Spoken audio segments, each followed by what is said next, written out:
बहुत समय पहले की बात है। काशी के पास एक छोटा सा गांव था जिसका नाम था वृषभपुर। गांव के लोग धार्मिक थे और अपने पूजा पाठ के लिए प्रसिद्ध थे। गांव में एक प्राचीन कथा प्रचलित थी कि जंगल के भीतर एक गुप्त मंदिर है जिसे बेताल का मंदिर कहा जाता है। कहा जाता था कि जो इस मंदिर तक पहुंच जाता है उसे अपार धन और शक्तियां मिलती हैं। लेकिन उस मंदिर तक पहुंचने वाले लोग कभी लौटकर नहीं आते थे।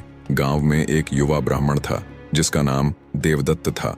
वह साहसी, विद्वान और भगवान शिव का अनन्य भक्त था। एक दिन गांव के बूढ़े पुजारी ने देवदत्त से कहा, बेटा, यह जंगल और उसका गुप्त मंदिर बहुत खतरनाक है। कोई भी व्यक्ति जो वहां गया वापस नहीं लौटा। तुम समझदार हो, इस मंदिर की खोज मत करना। लेकिन देवदत्त को पुजारी की बातों में एक अनकही चुनौती सुनाई दी। उसके भीतर जिज्ञासा और साहस उमड़ने लगे। उसने निश्चय किया कि वह इस गुप्त मंदिर की खोज करेगा। देवदत्त ने अपने साथ कुछ जरूरी सामान लिया और जंगल की ओर बढ़ चला। जैसे जैसे वह जंगल में प्रवेश करता गया, वातावरण और भी डरावना होता गया।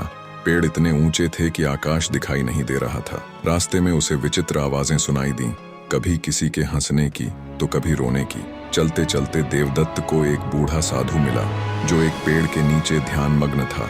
साधु ने आंखें खोलकर कहा, तुम इस जंगल में क्या कर रहे हो युवक? क्या तुम जानते हो कि तुम किस खतरे की ओर बढ़ रहे हो? देवदत्त ने विनम्रता से उत्तर दिया, महात्मन, मैं बेताल के गुप्त मंदिर की खोज में निकला हूँ। मैं इसे ढूंढना चाहता हूँ, चाहे मुझे अपनी जान ही क्यों न देनी पड़े।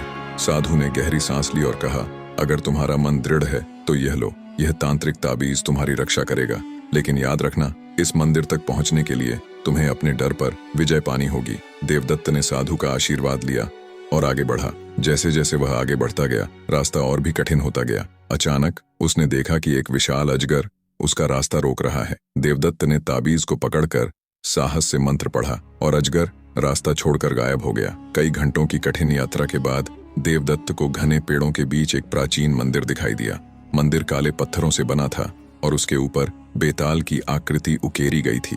मंदिर से एक अजीब सी लाल रोशनी निकल रही थी। जैसे ही देवदत्त ने मंदिर के द्वार पर कदम रखा, उसे एक गहरी आवाज सुनाई दी, कौन है जो इस मंदिर की पवित्रता भंग करने आया है?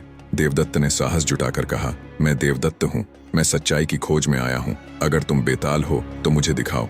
अचानक मंदिर के भीतर से धुआं निकला और उसमें से बेताल प्रकट हुआ। उसकी आंखें चमक रही थीं और उसकी आवाज गूंज रही थी। उसने कहा, तुम्हारे जैसे लोग मेरी परीक्षा देने यहाँ आते हैं, लेकिन कोई सफल नहीं हुआ। क्या तुम तैयार हो देवदत्त? देवदत्त ने दृढ़ता से कहा, मैं तैयार हूँ, मुझे आजमाओ।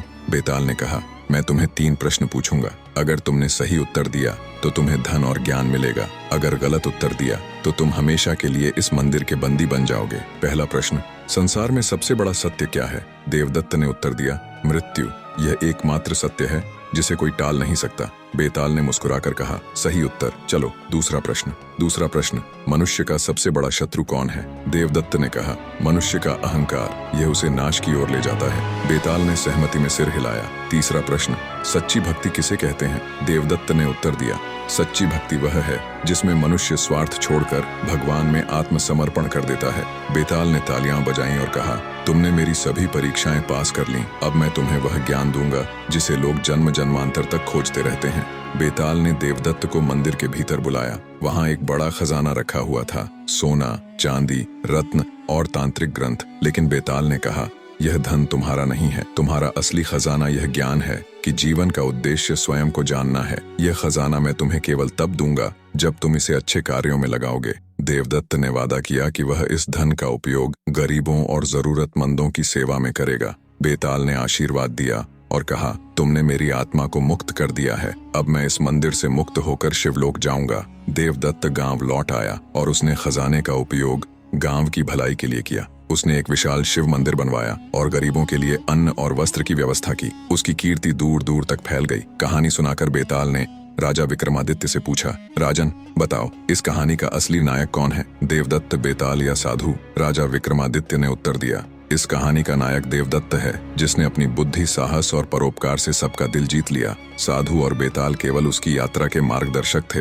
राजा का उत्तर सुनकर बेताल ने ठहाका लगाया और फिर से पेड़ पर जाकर लटक गया। लेकिन यह स्पष्ट था कि इस बार विक्रमादित्य की दृढ़ता ने बेताल को भी प्रभावित कर दिया था। अगली कहानी में फिर मिलेंगे। अगर यह कहानी आपको पसंद आई तो हमारे चैनल को सब्सक्राइब करें और अपनी राय नीचे कमेंट करें।